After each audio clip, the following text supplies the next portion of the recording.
خبر خطف الفنانة ريم البارودي من الحاجات المهمة اللي كان لازم نطلع نكلم حضراتكم فيها، وخصوصا ان اغلب الناس على السوشيال ميديا مستغربين ازاي فنانة مشهورة زي دي تتخطف في منتهى السهولة. يا جماعة هي فين الشرطة؟ لا، الاكتر من ده كله، الفنانة نرمين الفقي طلعت وعلقت وقالت انا برضو هبلغ الشرطة وهدخل لساحات القضاء. ازاي ده يحصل؟ وعشان ده كله هنجاوب حضراتكم بمنتهى الصراحة وبمنتهى الأريحية، ونقول لكم السيناريو وازاي الموضوع ده حصل. اهلا بيكم في حلقة جديدة من اللغز مع يونس محمد.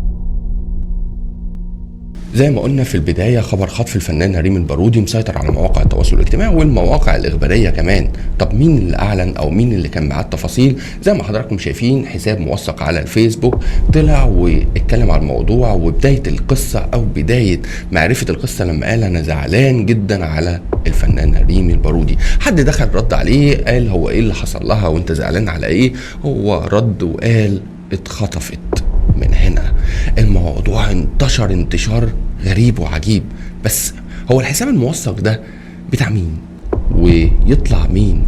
واللي اكتر من ده كله، هو الخبر لما ينتشر على لسان واحد من خارج الوسط الفني مش ده يبقى غريب؟ طب هي الشرطة المصرية فين؟ يعني هي اتخطفت فين؟ اكمل لكم انا الحكايه.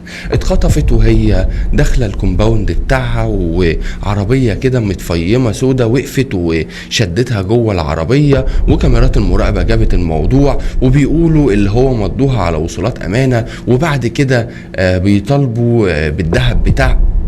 كل اللي انا بقوله لكم ده هقص فهقص، بس خبر خطفها ده حقيقي. لكن اللي انا لسه قايله ده بكمل الهقص، اصل هي طبخه وعايزين ياكلوها لنا وحضراتكم تاكلوها معانا. يعني ايه اللي انا بقوله؟ نكمل القصه. اصل ريم البارودي طلعت وردت على الراجل ده، بس بعد ما الخبر انتشر بعدها بكتير لقينا ان الفنانه ريم البارودي بترد بقى على الصحفيين وعلى كل الناس والمذيعين بقى والمواقع الاخباريه، وتقول لهم انا بخير الحمد لله. انا مش عارفه الراجل ده لو بيحبني هيقول حاجه زي ده؟ يغر حبك، انت بتفول عليا. بس غريبه جدا، يعني موضوع خطفها وهي تطلع ترد والسيناريو والحوار قصة غريبة. بس الأغرب هكملها لحضراتكم وهنقول لكم هي مفقوسة ازاي بعد ما الفنانة نرمين الفقي هي كمان في حاجة غريبة، اللي هي ليها حساب موثق على منصة اكس اللي هي تويتر سابقا. يعني الحساب الموثق ده بيتم عن طريق الباسبور وحاجات كتير عشان توثق الحساب، وممكن حد يوثق الحساب بمنتهى السهوله. المهم اللي الحساب ده بيطرح عدد من الاسئله وبيثير الجدل من الاخر، يعني من الكلام اللي بيقوله والبوستات اللي بينزلها. عشان كده حد كلم الفنانه ريم البارودي وقال لها الحقي انت ليكي حساب على منصه اكس بيعمل حاجات مش تمام. وهي طلعت ترد وعملت مداخلات، ومنهم المداخله ديت مع الاعلامي تامر امين على قناه النهار في برنامج اخر النهار، وطلعت وقالت انا ماليش اكونتات على منصه اكس، برغم اللي هو موثق، وانا هلجأ للشرطه واحرر محضر. وعلى فكره انا من فتره برضو رحت حررت محضر عشان كان ليا حساب موثق تاني، وهلجأ للقضاء. القصتين في يوم واحد، حسابات موثقه وحسابات مش معروفه تطلع تقول اخبار، وهنا قصة خطف. عشان نطلع نتكلم، عشان نرجع للساحة. اصلا انا لما بختفي شوية لازم اعمل حاجة ترقع وتخلي الناس تتكلم وتجيب سيرتي، واطلع اعمل تصريحات واطلع اقول بيانات واطلع اقول دي حاجات مغلوطة. اكمل لكم الحكاية عشان تعرفوا ان الموضوع بيبقى ليه حسابات تانية او ليه تدخلات تانية. من فترة كده كنا سمعنا عن خناقة ما بين نور التوت وما بين حمو بيكا. لو مش عارفينهم الاتنين دول مطربين مهرجانات معروفين، واللي اشهر طبعا هو حمو بيكا. الاتنين مسكوا في بعض على السوشيال ميديا، وكل واحد يعمل مداخلات بقى في التلفزيون ويقول نور التوت حمو بيكا خد مني 100,000 دولار من ارباح اليوتيوب، وحمو بيكا يقول له انا عملت فيك محضر. هما الاتنين شعللوا الدنيا بمعنى اصح، وهما الاتنين بقى كل واحد تصريحات هنا وتصريحات هنا، ده اتعرف وده اتعرف. بس قبلها كان في موضوع مهم برضو، قبلها كان في خناقة ما بين عمر كمال وما بين حمو بيكا وحسن شاكوش. التلاتة اتخانقوا مع بعض وبهدلوا الدنيا.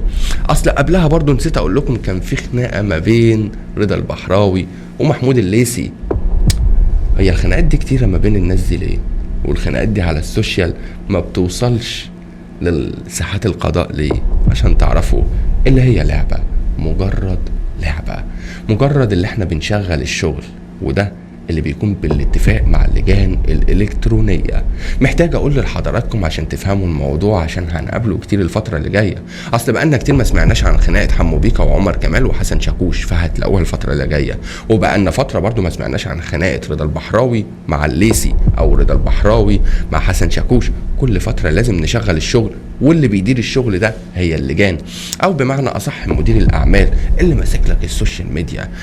لما الفنان من دول بيلاقي الدنيا مريحة، فاحنا عايزين نشغل الشغل، وده المصطلح الدارج في عالم السوشيال ميديا. معنى أصح بمنتهى البساطة، أنا هاجي حساب مش معروف وهاجي على حضرتك، أنت فنان معروف، الحساب اللي مش معروف ده هخش اختلق واقعة مش موجودة، واخلي الناس تعلي وشير هنا وشير على كل الصفح من نفس الاكونت. تيجي انت حضرتك تتفاجئ ان كل الصحفيين بيكلموك على القصة دي، فانت لا اما تنفي لا اما ترد وتكمل. ما انت لو هتنفي يبقى القصة هتقف على هنا، لكن لو هترد وتكمل يبقى في اتفاق ما بينك وما بين طرف تاني، اللي هو على سبيل المثال حمو بيكا وعمر كمال بيبقوا متفقين اللي احنا نشغل الشغل على الترند او نركب الترند بقصة بخناقة، ونلاقيهم بعد كده سمنة على العسل ويعملوا مع بعض مجموعة اغاني. وده اللي احنا شفناه وبنشوفه، حابب اقول لحضراتكم عليه. ريم البارودي ما اتخطفتش ولا حاجة، دي اتخطفت على السوشيال ميديا وعشنا في القصة، او الناس عرفت خبر كده عنوان قريته من بره اللي اتخطفت. لكن الموضوع ده سلاح ذو حدين، ممكن انت تصنع ترند يحبسك. فهم برضه اذكياء، اللي انا اخلي حساب فيك يطلع يتكلم وفي نفس الوقت اطلع انفي بسرعه احسن الموضوع يوسع مننا. ده موضوع خطف، فالشرطه فين هتدور وهتشوف، ولو عرفت الاتفاق ممكن تتحبسوا بجد. فالموضوع بيتلعب بذكاء، اصل هو زي الميزان، ولا تطب قوي ولا تبقى فاضي قوي. وخدوا بالكم من اللي بيتقال وبيتلعب بيه، ده اللي حبينا نوضحه. ربنا يحفظ الجميع وما نتمناش شر ولا سوء لحد. حبينا نقول لحضراتكم لعبة السوشيال ميديا ما بين الخناقات والخطف، ما بين الاتفاقات السرية. أشوفكم على ألف خير، السلام عليكم.